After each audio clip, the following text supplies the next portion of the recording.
Bonjour à tous, aujourd'hui je vous propose l'exercice 7 du brevet d'Amérique du Sud, novembre 2017. Exercice sur lecture, on va dire, de documents et proportionnalité. Donc, première question très simple, deuxième question un petit peu plus difficile. Donc on est parti, alors vous avez une étiquette au départ. Alors, je vais vous surligner tout ça pour bien que vous puissiez suivre. Alors, au départ, donc, on vous donne l'apport énergétique pour quelques nutriments, donc lipides, protéines, glucides, et on vous donne le nombre de kilocalories par gramme pour chacun des trois. Et là, on commence par un œuf de 50 grammes. On vous donne 5,3 grammes de lipides. Donc, vous voyez, comme vous avez 9 kilocalories par gramme, facilement, vous allez pouvoir calculer le nombre de calories que vous amènent ces 5,3 grammes. Idem pour les protéines et les glucides. Et donc, la première question, calculer la valeur énergétique totale, elle va être très simple. Donc, on va la faire tout de suite, clairement, et ensuite, on passe à la question 2, que personnellement, je trouve beaucoup plus difficile. Alors, je vous propose de rédiger comme ceci. Pour les 5,3 g de lipides, on a donc 5,3 fois 9 kilocalories. On prend la machine, juste à côté. 5,3 fois 9.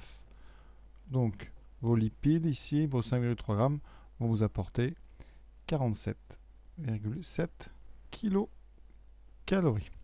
Ensuite, on fait pareil donc pour les 6,4 g de protéines, je mets la lettre P, donc on fait 6,4 fois 4 kilocalories par gramme, donc on multiplie par 4.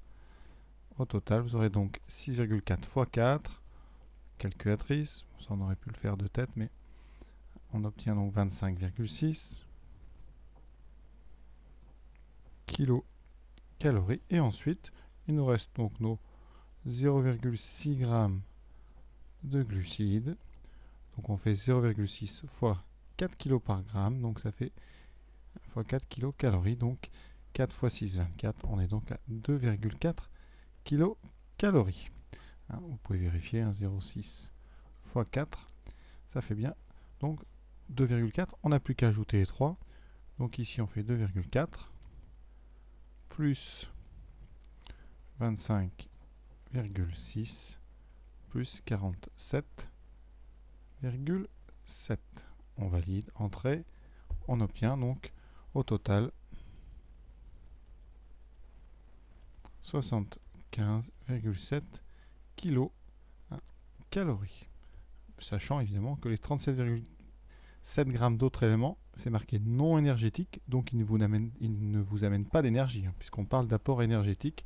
Donc réponse totale, 75,7 kilocalories.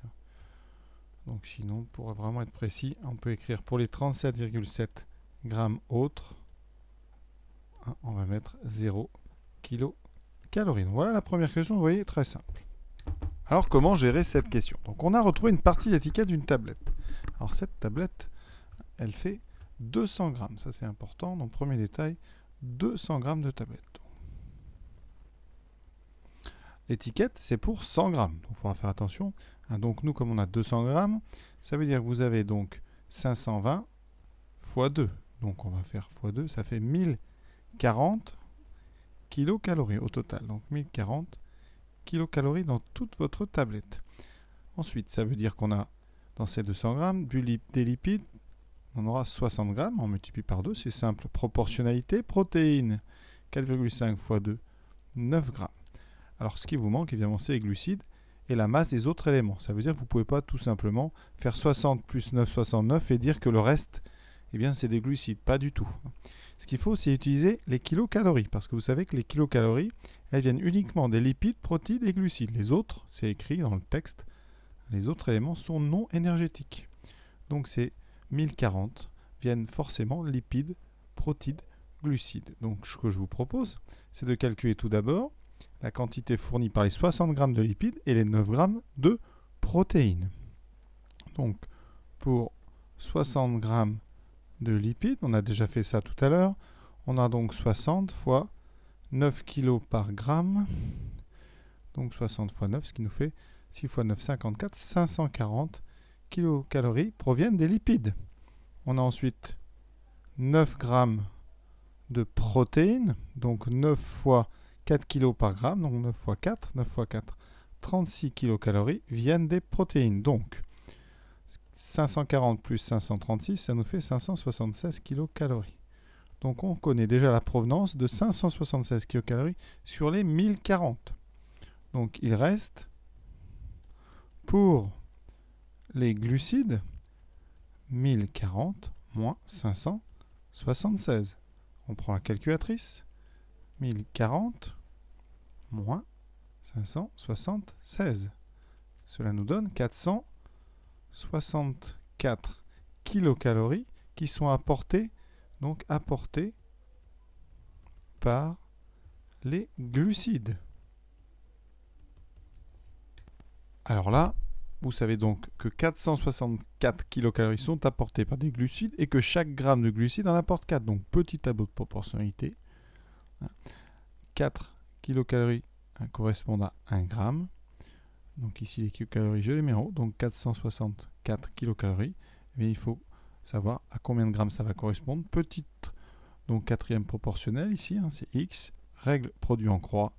X, le nombre de grammes, c'est donc 464 fois 1 sur 4. C'est donc 464 sur 4. Alors c'est assez simple, on aurait pu faire 100 règles de proportionnalité, mais bon. Ici, alors 400 divisé par 4, ça fait 100. 64 divisé par 4, ça fait 16. Donc ça fait 116 grammes. D'accord? Alors, pour ceux qui veulent éviter le tableau de proportionnalité, vous dites 4 kilocalories par gramme. On a 464 kilocalories, donc il suffit de diviser par 4 pour avoir le nombre de grammes. Vous faites alors la machine, vous faites juste diviser par 4. Voilà, et vous voyez que ça fait 116 grammes. Donc on a 116 grammes de glucides, 116 grammes donc de glucides dans cette tablette de 200 grammes. On pense bien répondre à une phrase sur votre copie. 116 grammes de glucides, vous pouvez mettre plus ou moins long. Voilà. On attend plutôt la masse de glucides dans les 200 grammes et de 116 grammes. Voilà, question terminée. Vous voyez, il y a quand même beaucoup de travail, donc c'est une question plutôt sympa. Donc voilà, j'espère que ça vous a plu. À bientôt.